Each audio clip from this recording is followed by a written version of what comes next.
just first give you an indication about the immense security apparatus that is taking place here in Ankara. It's not something I've never seen before at any NATO summit, at any situation where I've been in, even when there's a threat of suicide bombs. The whole of the city is completely shut down. It's very difficult to get anywhere unless you're with a NATO official bus. Anytime you look to your left or your right, you have Secret Service, police, the army. It really is quite immense. And it tells you about the volatility of the world, but also geographically where Turkey is located with a very long Syria border. And also, as we know, on several occasions, 4 occasions at least, the Turkish army had to intercept ballistic missiles coming from Iran. But just, I suppose, for a note of today, Donald Trump is on his route here to Ankara. He touches down around 3 o'clock. His first meeting will be with President Erdogan, the host of this summit. It is expected that there will be an announcement from Donald Trump that Turkey may rejoin the United States F-35 program. They were suspended from that a number of years ago for security reasons. But that really kind of goes along with the nature of today, because today is a day of announcements. The several hundreds of billions of dollars worth of defence spending will be announced to, of course, impress Donald Trump, because, as we know, he's been railing against NATO allies for underspending for decades. And of course, we'll hear a lot about what Mark Rutte, the NATO Secretary General, is calling Trump's $1 trillion. That is $1 trillion of spending from Canada and Europe over the past 10 years since the first Trump administration. Now, I'm joined, of course, here live in Ankara by the Dutch Defence Minister. Minister, you also will have a lot of announcements today, over €3 billion. Definitely. We are delivering on our pledge of last year for the 3.5% extra spending, because we think it's very much needed. We have a war on our continent.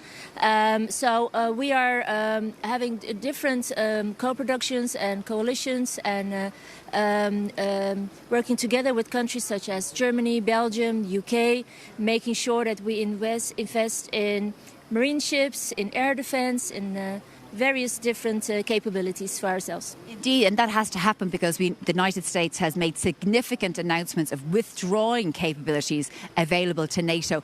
What harm do you think that has on NATO overall? I don't think it will do any harm, because I think that a strong Europe that is willing and able to deliver, to make sure that it invests in defense spending, it makes a stronger NATO. So I think that what President Trump is asking, it is not new. Previous presidents also asked the same thing about NATO members. Please step up. Don't rely on one ally, and I think that he's rightful to do so.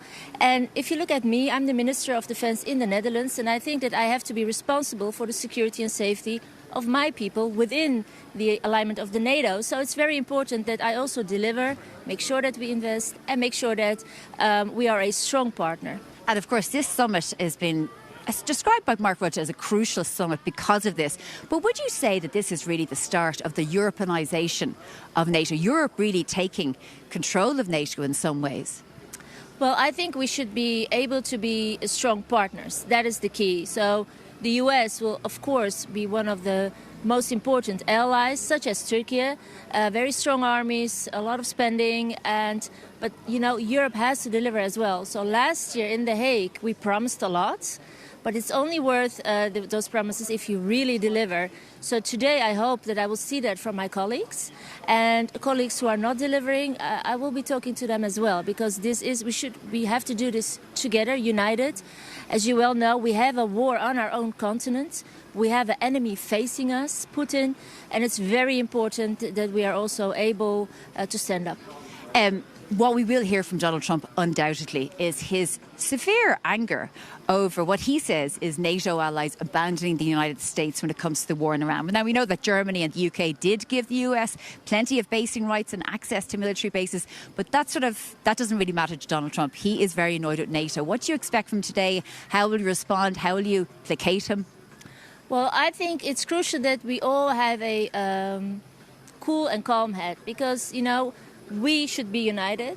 We have enemies against us, and those enemies fear us with reason, because united we stay strong. So whatever today and tomorrow will happen, you will hear from me only this message. We need to be united, we need solidarity, we need to deliver. Just stay calm and make sure that you do your job. In a word, do you think that the tide is turning in the war in Ukraine? Do you think that that's why Donald Trump is also being a bit more supportive, because he likes to back the winner? I don't know what the reason might be, but I think it's very important that we support Ukraine. You are completely right. There is a window, there is a momentum right now. And Ukraine is doing such a good job in standing firm, protecting, and also not only its own country, but the rest of Europe. So I hope that many other countries will also not only pledge, but deliver for Ukraine. The Netherlands has been doing so since the beginning of the war. We are in the top 3 or 5 countries in the world supporting Ukraine.